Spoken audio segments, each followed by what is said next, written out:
Welcome to my YouTube channel. Hit the like button, share your thoughts, subscribe, and tap the bell icon. The locker, the smell of ink was still sharp in the air. Jenna stood motionless, staring at the mess on her locker door.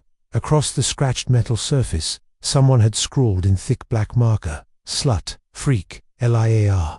The letters dripped like fresh wounds. The hallway was empty, except for the quiet hum of overhead lights and the whisper of her own breath catching in her throat.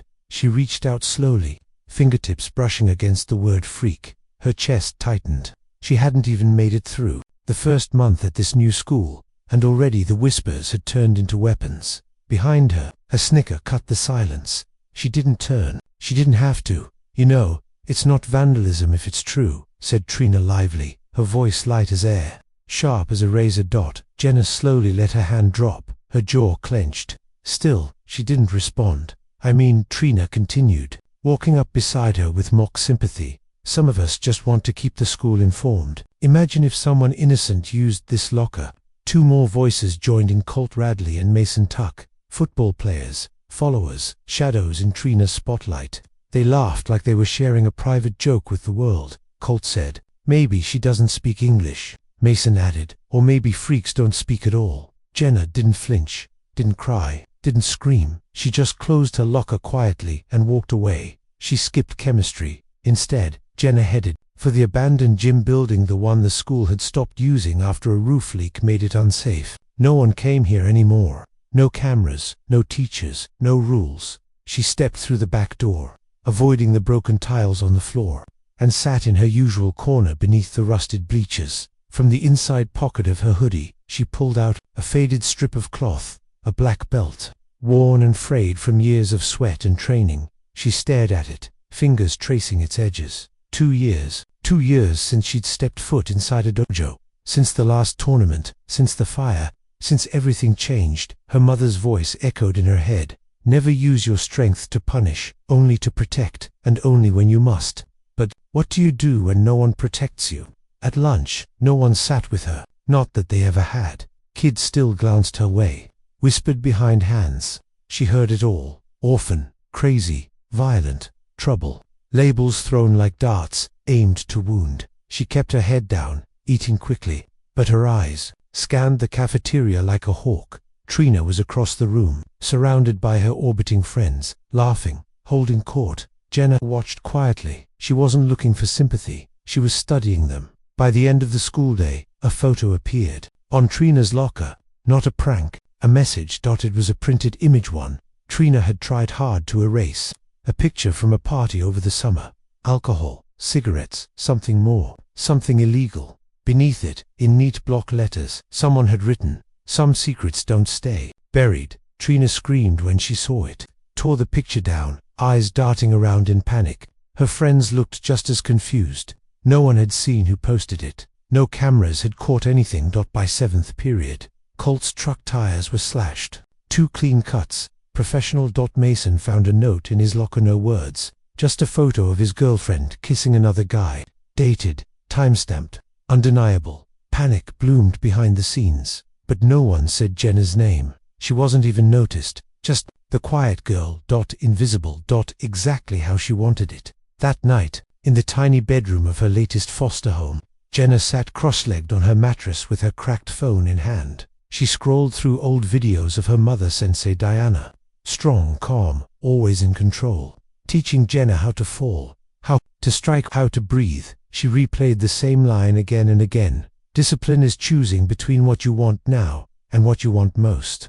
Jenna whispered to the darkroom, "I want peace, but I'll take justice first." She pulled out a folded paper from under her bed, a hand-drawn map of the school. Red circles marked every camera blind spot. Notes scrawled in tiny writing: "Colt smokes behind gym 310. Trina checks phone near vending machines.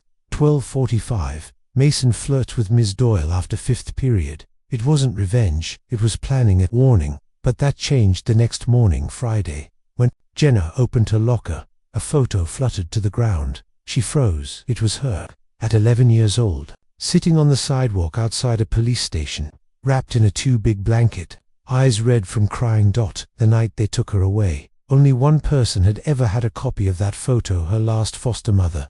A woman who hated her just enough to keep a record. Someone had gone deep. Too deep. Scrawled in marker beneath the photo. Trash. Jenna bent down slowly and picked it up. She didn't cry, she didn't speak, but something shifted behind her eyes. After school, she didn't go home. She rode her bike across town to the old Kensei dojo. It had been closed since the fire 2 years ago. The windows were boarded up, the floor scorched black in places. But Jenna knew the way in. She crawled through the back window and stood in the silence of the burned-out space. Dust danced in the fading light. She faced the shattered mirror, took a deep breath, and tied the black belt around her waist. Her reflection looked back, older now, bruised by life, but not beaten. "I'm done waiting," she whispered. She stepped back, bowed low, and moved into her first kata, slow, powerful, graceful. Each motion burned away fear. This time, she wouldn't just respond, she would take control. The whisper networked in his fists moved like lightning through the air. The abandoned dojo echoed with the thud of her kicks, hitting the remains of a padded wall. The scent of ash and age still lingered, but now it was laced with sweat, focus, and something new, resolve. Her mother had once said, "Pain is a teacher, but silence is a weapon." Jenna had mastered both. She didn't need revenge. Not exactly. What she needed was control. The following Monday, the school buzzed with gossip at this time. It wasn't about her, it was about Trina. Someone had posted a screenshot of Trina's Instagram DMs on a bathroom stall. It showed her bullying a freshman girl last semester, calling her fat, stupid, and dead weight in the cheer squad group chat. The freshman had dropped out 2 months ago. No one had ever known why until now. The screenshot was gone by second, period. But the whispers remained. Trina's followers were peeling away one by one. Her own cheer captain cornered her in the hallway and said, "Tell me this is fake." Trina's fake smile cracked. She looked over and spotted Jenna at her locker, quiet as ever. For a split second, their eyes met. And something inside Trina flinched. At lunch, Jenna sat at her usual table near the vending machines, back straight, tray untouched. This time, someone sat across from her, a small girl with nervous eyes and a chipped pink nail on her thumb. Her name was Eliza. Jenna recognized her from history class. "I just wanted to say thanks," Eliza said quietly, "for whatever you did to Trina. Everyone's scared of her. You weren't." Jenna didn't answer right away. She just looked at Eliza, really looked at her. Hair tugged too tight into a ponytail.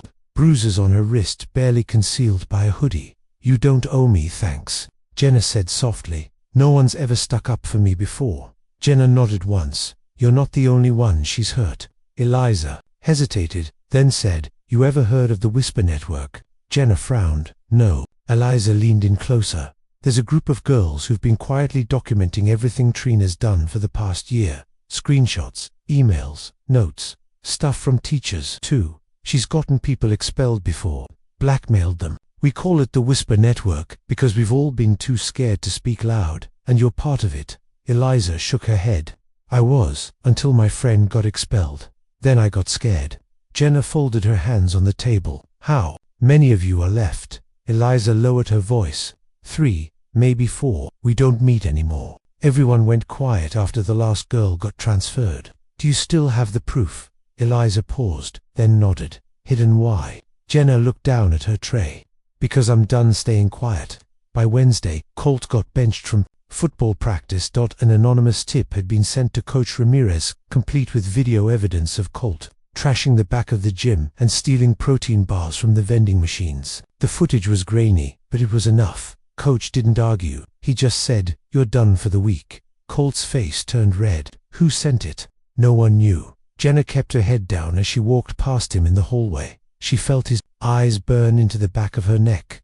That afternoon, in the shadows of the abandoned gym, Jenna met Eliza again, this time with 2 other girls, Marissa and Kiara. They were jumpy, nervous, but when Jenna laid the black belt across her lap, something shifted in the room. Her voice was calm, controlled, not loud but powerful. She didn't ask them to fight, she asked them to speak. Marissa handed over a USB drive. "Every email, chat, and voice message we kept." Kiara added, "There's even audio of Trina threatening Mr. Fields to pass her in geometry." Jenna took it and nodded. "Good." Eliza asked, "What will you do with it?" Jenna stared out at the cracked wall. I'm going to make sure the whole school hears the whispers. Thursday morning, Principal Reed's office, 917A.M.N. Anonymous email was sent to every teacher, every student, and every parent on the school mailing list. Subject line: what Trina Lively did. Attached, a PDF titled, The Whisper Files. Screenshots, messages, anonymous testimonies, evidence of manipulation, threats, and abuse. Even a recorded phone call where Trina bragged about framing another girl for shoplifting. It spread through the school like fire. Phones lit up, teachers whispered, parents called. Trina was called into the principal's office by third period. She didn't come out until fifth, and when she did, she was crying. But it wasn't over. That night, Jenna got a message from an unknown number. You think this is over? You're next. The sender's ID was blocked, but Jenna had seen enough threats to know this one had teeth. She didn't panic. She copied the message, sent it to herself. Then she returned to the dojo there. Under the broken rafters and silence, she practiced until her muscles screamed. Every punch was for the names they called her. Every kick, for the photo they planted in her locker. Every breath, for the mother she'd lost and the girl she used to be. By midnight, her knuckles were raw, but her spirit, steel. The next morning, things got worse. Trina didn't show up to school. Instead, a rumor flew across campus that Colt and Mason were planning something big to scare whoever leaked the files. Eliza messaged Jenna during lunch. They're saying they'll get you after school. Be careful. Jenna replied, let them try. 3:22 p.m. The parking lot behind the gym. Jenna walked with her backpack slung over one shoulder. Ready. Colt and Mason stepped out from behind the school's dumpster. They weren't laughing this time. You think you're clever, Colt growled. Mason added, you messed with the wrong people. Jenna didn't stop walking until Colt grabbed her arm. Big mistake. In one swift motion, Jenna pivoted, yanked his wrist down, and twisted it behind his back. He dropped with a yell.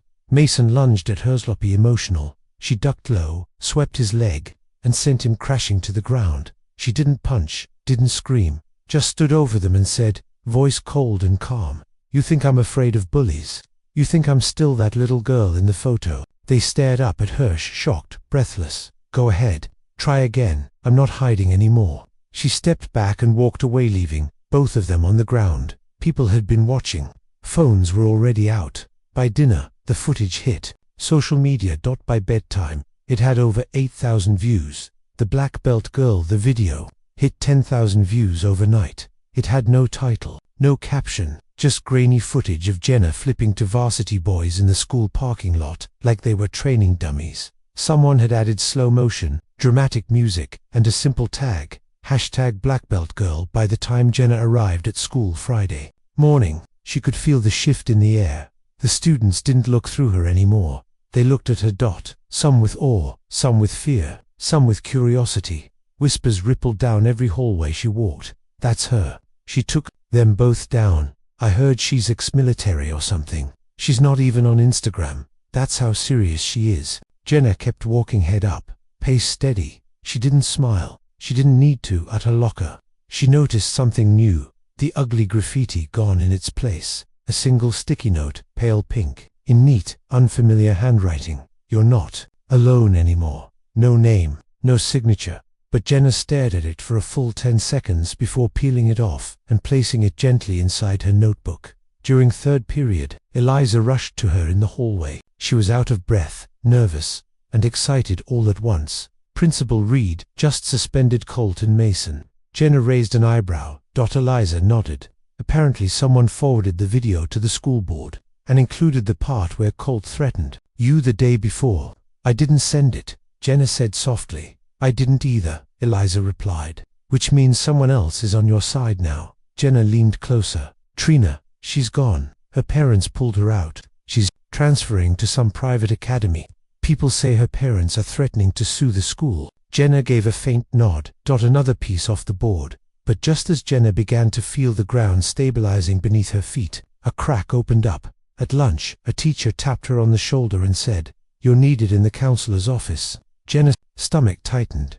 Inside, she found Mr. Carmichael, the school counselor, and, beside him, a woman she didn't recognize. "Jenna," Mr. Carmichael said, offering a tight smile. "This is Ms. Harris. She's with Child Services." Jenna froze. "Ms. Harris folded her hands. "You haven't checked in with your caseworker in over 2 months. Your foster home reported that you've been skipping meals and returning late. We've been reviewing your file." Jenna said nothing. She didn't flinch, didn't cry, but the air in the room thickened. Ms. Harris continued, "We're temporarily relocating you to a group home while we reassess your placement." And just like that, her voice cracked. "No, I'm sorry, but I said no." Mr. Carmichael gently added, "This isn't a punishment, Jenna, just a precaution." Her fists clenched, not from fear, from frustration. She had finally started taking back control, and now the system wanted to rip it from her hands again. After school, she didn't go home. She went to the dojo. She didn't cry. She trained. Each strike was precise. Each movement burned. But her focus wavered. How long before they transferred her again? How long before she became a ghost in another school, starting all over? She sat in the middle of the floor, staring at her black belt. The silence buzzed, until she heard footsteps from the far entrance of the dojo.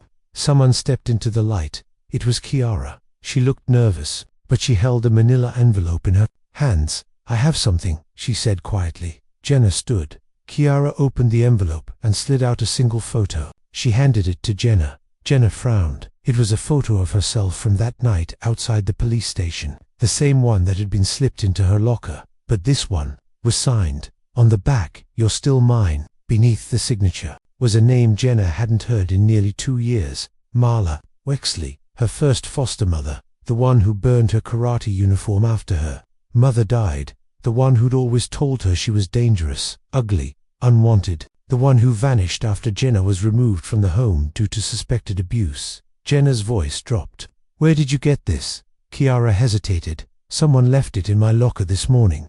No note, just that photo. And this." She handed over a small thumb drive. Inside, video footage from a home camera, blurry, dated 3 days ago. A woman, hooded, standing near the back entrance of the school, leaving something in a locker. Her locker. Marla. The next morning, Jenna went to the school early. She waited near the back door where the camera had caught the figure, and just after sunrise, a black SUV pulled up. Across the street. She didn't move, didn't blink. The driver's window rolled down, and there she was, Marla, older, grayer, but the same hollow eyes, the same sharp smile. She didn't wave, she didn't speak, she just watched.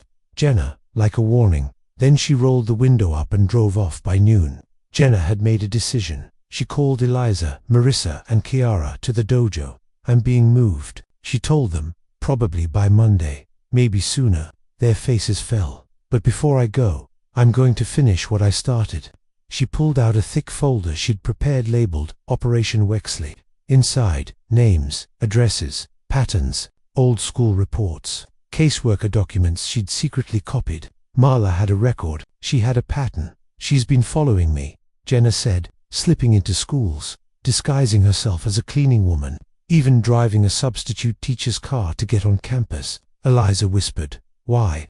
"She wants control," Jenna said. "She couldn't break me when I was 10. Now she wants to ruin me. But how can we stop her?" Jenna met their eyes. "We expose her like we did Trina, but this time, we go public." That weekend, the 4 girls created a TikTok account, at blackbeltgirl_truth. They posted clips, anonymously, ever revealing faces, telling the story of a girl whose abuser had re-entered her life, targeting her with photos, manipulation, and threats. The video went viral in under 24 hours. People began sharing it with #ProtectsBlackBeltGirl. Dozens of girls messaged the account with similar stories about former foster parents, predators, teachers. Some even recognized Marla's face. By Sunday evening, a reporter from a local newspaper messaged the account. She wanted to speak with Jenna. Jenna met her at the dojo. She told her the truth. Every detail. From the vandalized locker to the photo, to the parking lot, to the black SUV. The reporter, a woman named Rosa Delgado, listened without interrupting. Her eyes misted when Jenna talked about her mother, Sensei Diana. Rosa promised, "We'll publish this, the truth, every word." Jenna nodded once, and for the first time in a long while she smiled. The face behind the mask. Jenna never imagined her story would trend, but by Monday morning, Hashtag Black Belt Girl wasn't just a name, it was a movement. Students wore black armbands. One girl painted a karate belt on her backpack. Boys who used to snicker when Jenna walked by now stepped out of her way. Even the faculty looked shaken. Someone had finally exposed the school's deepest rot, and it wasn't a teacher or a parent. It was a quiet girl with a black belt and a bruised past. But Jenna knew what virality brings: spotlights and shadows. She was packing her duffel bag when the knock came. A firm rap at the group home's front door. Ms. Carter, the social worker, opened it. Tan froze. Standing in the doorway was Marla Wexley, hair dyed auburn, expensive coat, thin red lipstick. But Jenna knew those eyes, cold, unblinking. "I'm here for Jenna," Marla said calmly. Ms. Carter blinked. "I'm sorry, who are you?" "I'm her aunt," Marla lied smoothly. "Her mother's only surviving sister. The state approved my emergency petition for temporary custody this morning." She held up a set of forged documents, perfectly typed, stamped, and signed. Jenna's heart thud. "Ded. Carter turned, confused. "Jenna, she's your no," Jenna said. Her voice was low but steady. "She's lying." Marla didn't flinch. The girl's clearly traumatized, confused. "I know who she is. She's had so many homes, so much understandable if she forgets." "I never forget, monsters." Miss Carter hesitated, clearly torn. "This paperwork is official. It's fake," Jenna snapped.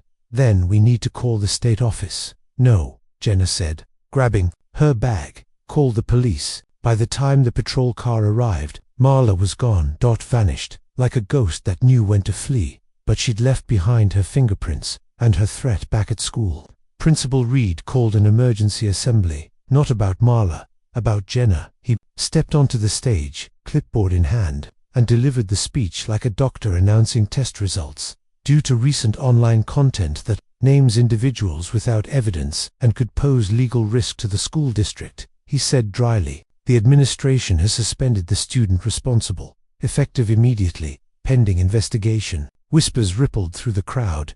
Eliza covered her mouth. Marissa stood up and shouted, "You're punishing her." Reed ignored her. "She is to vacate school property immediately." Jenna stood slowly. She didn't argue, didn't beg. She just walked out of the auditorium with the eyes of 200 students trailing behind her. Some were confused, some shocked, some angry, but not one of them laughed. Not anymore. Outside reporters were already waiting. Someone had tipped them off. Jenna shielded her face, pushed through, and walked across the lawn toward the edge of campus. That's when she saw Rosa Delgado, the journalist who had promised to tell her story. "I warned them," Rosa said gently. "But the district panicked." "I'm used to being punished for telling the truth," Jenna said. "You're not alone anymore," Rosa replied. Jenna paused. "I need your help," she said finally. "She's still out there." Rosa nodded. "I believe you."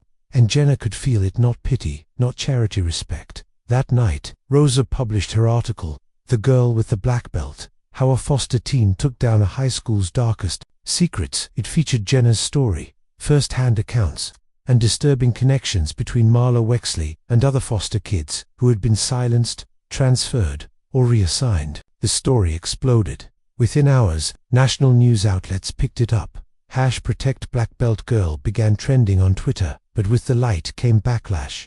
Threatening emails flooded Rosa's inbox. A dark subreddit posted theories calling Jenna a liar, an actor, a criminal. But Jenna didn't back down. She released one final video. In it, she stood in the center of the doge, her voice clear, steady. "My name is Jenna Price. I'm a student, a survivor, and a black belt. When I was 10, I lost my mother and ended up in the foster system. I was placed in a home with a woman who broke me every day, emotionally, physically. When I finally got out, I swore I'd never let anyone hurt me again. I didn't ask for this spotlight, but I won't run from it either. Because silence protects abusers, and I'm done being silent." The video shattered records. 2.3 million views in 24 hours. Thousands of comments poured in, some praising, some doubtful, but buried deep in the replies was a message that stopped Jenna cold. "She did it to me too." Her name was different then. Arizona, 2016. I never forgot her face. ZSC.S. She clicked the profile. No picture, no real name, just initials and a link. It opened a Google Drive folder. Inside, reports, screenshots, a video testimony, all pointing to one horrifying truth. Marla Wexley had changed her identity more than once. She'd operated under aliases in multiple states: Arizona, Texas, Oregon's slipping through the cracks with forged documents and fake credentials. She hadn't just hurt Jenna, she'd hurt many, and the system had. Later Jenna brought the evidence to Rosa. This changes everything, Rosa whispered. We can go federal with this. I want to file charges, Jenna said, and I want her found. 3 days later, Rosa's updated report aired on live television. The headline: Serial Foster Abuser Hunted Across State Lines. Speak Out. A warrant was issued for Marla's arrest. The FBI opened an investigation, and Jenna, she became the face of a national movement to reform the foster care system. But the spotlight didn't heal everything.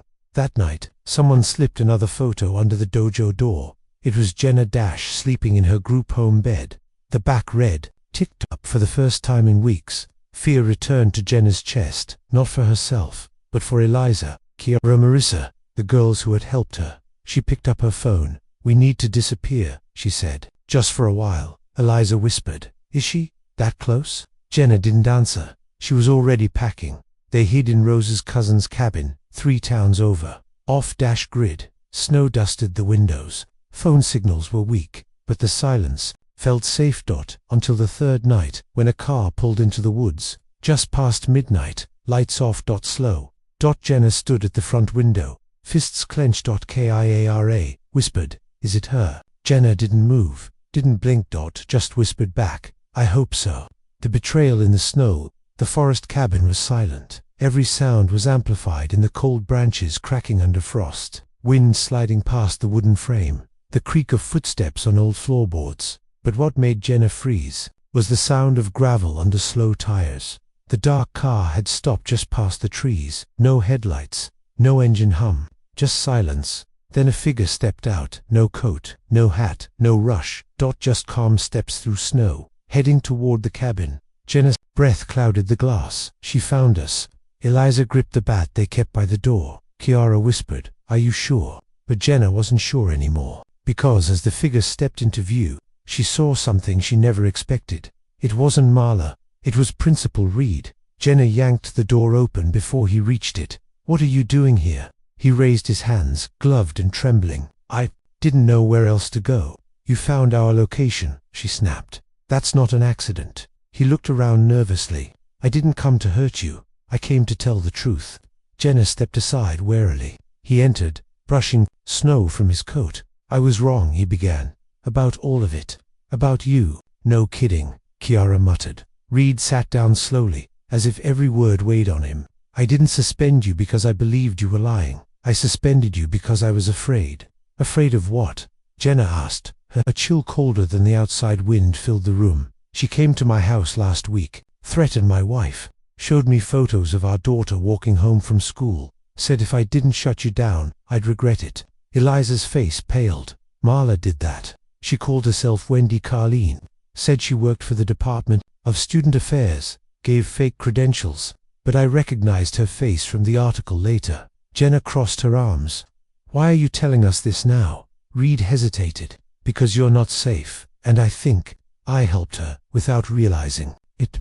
Reed pulled out a flash drive from his coat pocket. It's a backup of school surveillance. There's something you should see. They gathered around Kiara's laptop. She inserted the drive and opened the folder. Reed clicked on one video, security footage from 2 weeks ago around the time of the first locker incident. At first it looked normal, empty halls, the faint hum of fluorescent lights. Then a woman in a janitor uniform appeared, head down, pushing a cart. She passed Jenna's locker, stopped, looked around, and pulled out a can of red spray paint. Jenna's breath caught. The woman looked up briefly toward the camera just enough to catch the curve of her jaw, her nose, her eyes. It was Marla. The second video was worse. It was from the teachers' lounge, and it showed something none of them expected. Coach Lister, the PE teacher, who always smirked when Jenna passed, the one who joked about karate kids and discipline problems. He was in the lounge, alone. Then Marla entered, not in disguise. This time they hugged, then talked in low voices. She handed him an envelope. He smiled. nodded, and slipped it into his jacket. The video ended. Kiara gasped. He was working with her. Jenna leaned closer, eyes narrowed. That's how she kept getting access. Staff codes, schedules, locker assignments. But why would he help her? Eliza asked. Reed looked sick. Coach Lister used to teach at a private school in Arizona, the same school Marla worked at under a different name. They knew each other from before, maybe more than just professionally. Jenna's voice dropped. So the real betrayal didn't come from my enemies. It came from the adults we were told to trust. That night, they made a plan. Rosa helped coordinate it from town, pulling strings to get the authorities to reopen every case. Marla's name touched. Reed offered to testify and hand over the surveillance. But Jenna had a different mission. She wanted to confront Marla on her terms, so she sent a message using the @BlackBeltGirl_truth account. She posted a single photo, her standing in front of the cabin. No caption, no location, just the image. It was bait. Marla was watching. Jenna was sure of it, and she took it, because less than 24 hours later, a package arrived on the cabin's doorstep. No stamp, no label. Inside, a VHS tape, and a handwritten note that read, "Come alone, or the others suffer." Jenna knew what she had to do. She left the next night. Before the others woke, she didn't leave a note. She just carried her duffel, her black belt, and the drive with the surveillance footage. She followed the coordinates written on the back of the VHS tapes. Sleevius. There were coordinates. An abandoned motel just outside town, the kind with flickering signs and mold in the walls. She walked straight into room 12, and there she was, Marla. Wearing a scarf over her head, glasses, and that same cold smile. "You've grown," she said softly, "but you're still predictable." Jenna didn't flinch. "You're still a coward." Marla stepped closer. "You have no idea what I gave you. You gave me trauma, and fear, and scars that don't fade. I gave you strength," Marla hissed. "Discipline. Pain builds power. You're not a sensei, you're a parasite." Marla smiled wider. "You think posting a few videos makes you a hero?" "No," Jenna said, setting the flash drive on the table. "But this makes you a criminal, and it's all going public tonight." Marla lunged. Jenna dodged. Years of training surged in her veins. The fear, the rage, the heartbreak, they weren't weaknesses anymore. They were fuel. She blocked, flipped, and pinned Marla in one motion, knee to her back, arm twisted, her breath heaving. "You're finished," Jenna said. Then came the sound of sirens. Rosa had been tracking Jenna's phone the whole time. Within minutes, federal agents rushed the room. Marla was arrested without another word as they dragged her away. She looked up one last time and whispered, "This isn't over." But for Jenna, it finally was.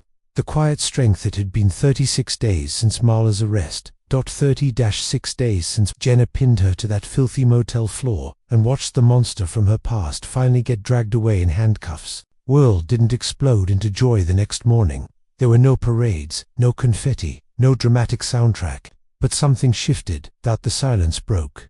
News of the arrest spread like wildfire. National outlets ran full-length exposes. Podcasts invited Jenna to speak. Survivors from Arizona, Texas, Oregon, even Canada forward with eerily similar stories. The case turned federal. Malarial name Marla Jean Wexley, alias Wendy Carlene, alias Donna Cray, was charged with multiple counts of child endangerment, forgery, identity fraud, and conspiracy to obstruct justice. She pled not guilty, but her past finally spoke louder than her lies. The school issued an official apology. Principal Reed stepped down, citing his failure to protect his students. His resignation letter was raw and remorseful. Coach Lister was fired and later indicted for aiding and abetting. He went quietly. The district announced a full investigation into faculty background checks, policies for reporting abuse, and counseling, access for students. But those announcements didn't fix the bruises. They didn't erase the hallway taunts, or the nightmares, or the photo that still haunted Jenna's mind, herself, sleeping peacefully, while a predator stood just outside the frame. What helped wasn't policy, it was people. Kiara, Eliza, and Marissa refused to let Jenna isolate herself again. They dragged her to movies, huddled around steaming mugs of cocoa, snuck into the dojo to train at night when no one was looking. Jenna laughed again. She even cried openly, and one snowy afternoon she stood at the same locker where this whole thing began. It had been scrubbed clean. The red slurs, the hate, the shame, they were gone, but the pain they caused, still there. Jenna looked down and saw something tucked into the bottom slot, a folded note. She opened it, half expecting another threat, but it was handwritten in soft, careful ink. I never spoke up. I was scared, but your story gave me courage. Thank you for fighting. I'm sorry we didn't stand with you sooner. A girl to lock us down. Jenna smiled. Sometimes healing came in whispers. Rosa's article was nominated for a National Journalism Award, and Anna was invited to speak at a high school reform summit in D.C. At first, she said no. She didn't want the stage. She wasn't looking for fame. But Rosa gently said, if someone had told your story 5 years ago, do you think she would have been stopped sooner? That was the only reason she said yes. Her speech wasn't flashy. She wore jeans and a hoodie. She didn't use a script. She barely looked at the podium. But when she spoke, the room leaned in. They say sticks and stones break bones, but words, they build systems. They protect the wrong people. I wasn't just bullied by students, I was failed by the people meant to protect me. But I'm not here for revenge. I'm here so the next quiet girl doesn't have to punch her way into being heard. I want a world where kids don't need black belts to feel safe at school, where silence doesn't win, and where the strongest thing a student can be is themselves. The room rose in applause, not for the trauma, but for the truth. 3 months later, Jenna returned to the dojo, this time not as a student, but as an assistant instructor. She stood beside Sensei Ramirez, guiding younger girls through basic stances, reminding them to breathe, to center themselves. One girl, tiny and quiet, struggled with her form. Jenna knelt beside her and said, "You're strong. You just don't know it yet." The girl looked up. "Like you." Jenna smiled stronger. Summer came. Jenna was approved to leave the group home and start independent living, something she once feared but now welcomed. Rosa helped her set up a small apartment. Kiara helped paint the walls. Marissa brought over a second-hand bookshelf and filled it with poetry. Eliza gave her a framed photo from the summit, but the most precious thing in the room, a small black and white snapshot of Gina's mother. She placed it above her bed, the woman who taught her how to listen, how to read silence, and how to fight for herself. One morning, a letter arrived, not an email, a real letter, from prison. Marla. Jenna held it for hours before opening it. Inside, a single line, "You think you've won, but I'll always be in your head."